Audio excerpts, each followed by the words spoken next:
Thank you. Well, for sure I have to thank Ipalmo and thank the mayor of Rome for the hospitality we've been experiencing over the last few days, couple of days. Before I start talking about decentralization, I think the last part, this morning's presentations, I think tempted me to start with something else. Before we speak about decentralization, I think we should teach our people what does a mayor do? What is the job of a mayor? What does a municipality council do? For example, I'm in Beirut. Before I became mayor, with all modesty, I didn't know what the municipality does. People go to the parliament members of the city to ask them to do asphalting or to repair the sidewalk or to open a new road. They think that it's the parliament members who do that. There is no perception of the work of a mayor.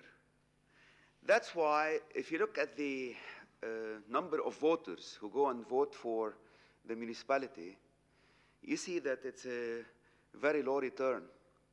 People are not interested because the people don't know about it. We need to change the perception of people about municipalities, and this is one of the major tasks I have been doing since I started my term back in June 2010.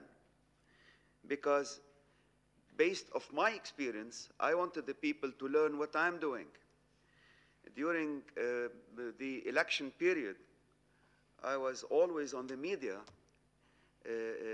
telling people what I want to do and telling myself actually what I should be doing.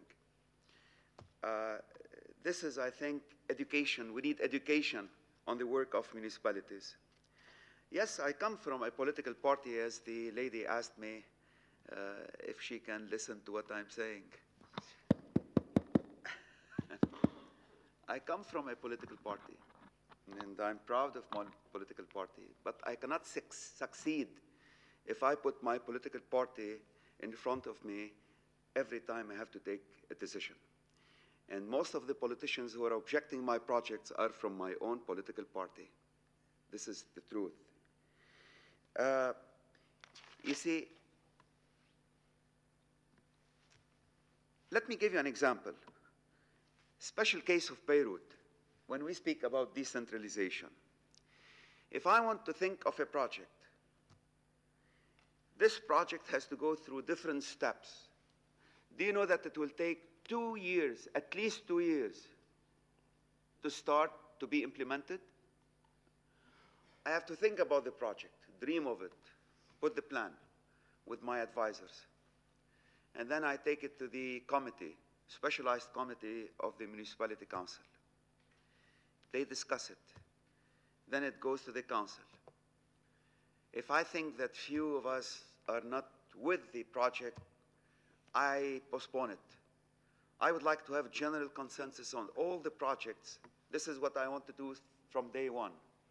So once I get the consensus, we take the decision. Now, in Beirut, we have the government appoints an executive officer who executes the decisions of the council. This is very stupid, but this is by law. We are the only municipality in Lebanon where the mayor is not the executive power. It is somebody appointed by the government. We are elected by tens of thousands of people, and there comes an executive officer who can take our decision and put it in a drawer. Forget about it. There is nothing in law which enforces him to execute. Time period. In law it says the executive officer executes the decisions of the council, but it doesn't say that he has 10 days, 15 days, 20 days. So he can put it in a drawer and forget about it because we didn't take his opinion. And this is stupid. If he wants to decide and execute, what the hell are we doing? Why should the people elect us? So this is a stupid example of Beirut. And this is the agony I have been living through since day one. So we take a decision. If this executive officer, who happens to be the governor of Beirut, says, okay, I will sign it. Then it goes to the monetary observer appointed by the Ministry of the Interior. This guy has to approve.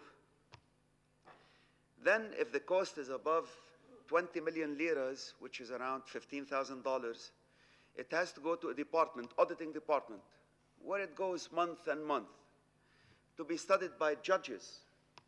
And the judges sit down and start discussing engineering with you. They say, why do you include this in this project or that in that project? One day I remember I was meeting with the judges in that department. I told them, hey, come on, I'm the engineer here. You should only look if it is according to the law and if there is money for that project and if there is nothing against the law.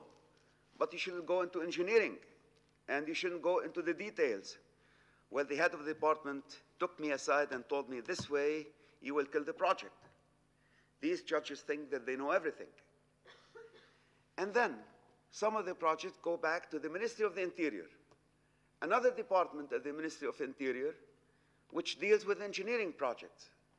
And they, again, can kill the project and delay it and put it in a drawer until I go there, knock at the door, and see what's going on.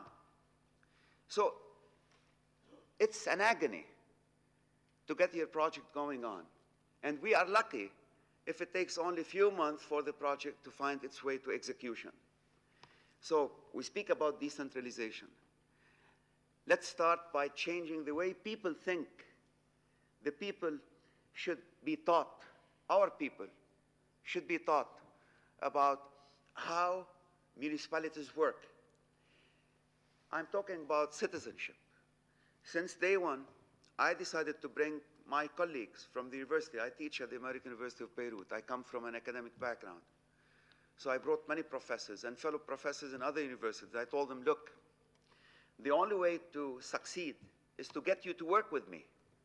I have to give you the platform. And believe me, they don't want money.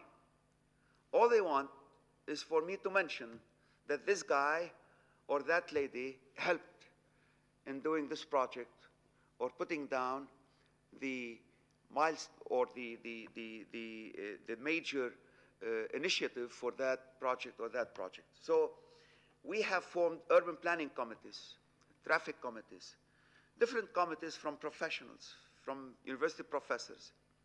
And I asked people from different quarters in Beirut, NGOs, institutions, civil institutions, to prepare for me ideas. I send them projects by email, and then they prepare for me some ideas, and they send me their opinion about the different projects. So coming back to decentralization, what is decentralization? Decentralization, as the gentleman said, it's the transfer of authority and responsibility for public functions from the central government to the intermediate and local government. This is the big challenge. The big challenge first is for the governments to approve this in case we don't have decentralization. Would they approve this? I remember I went to the President of the Republic a couple of weeks ago, and we were a committee of mayors of different cities in Lebanon. We talked about decentralization. At the end, I told him, excuse me, Mr. President, but I think I'm wasting my time and your time. You're not going to approve this. And no politicians in the country is going to approve this, with all my respect to you. And this triggered him to say, no, I'm with this project. I told him, let's start with Beirut. And he looked and he said, what's the problem with Beirut? I told him, well, we don't have even the executive power. So anyway, I think decentralization is very important, but there is a big problem here, a big problem here. If we give the local governments this decentralization, do we vote for qualified people all the time? Won't there be a case where unqualified mayor, unqualified council have this power? How can we control that? So this responsibility goes back to the people. They have to learn that their choice is very important in shaping their future. They have to learn the importance of municipalities and local governments. And I think this is enough for this stage. Thank you.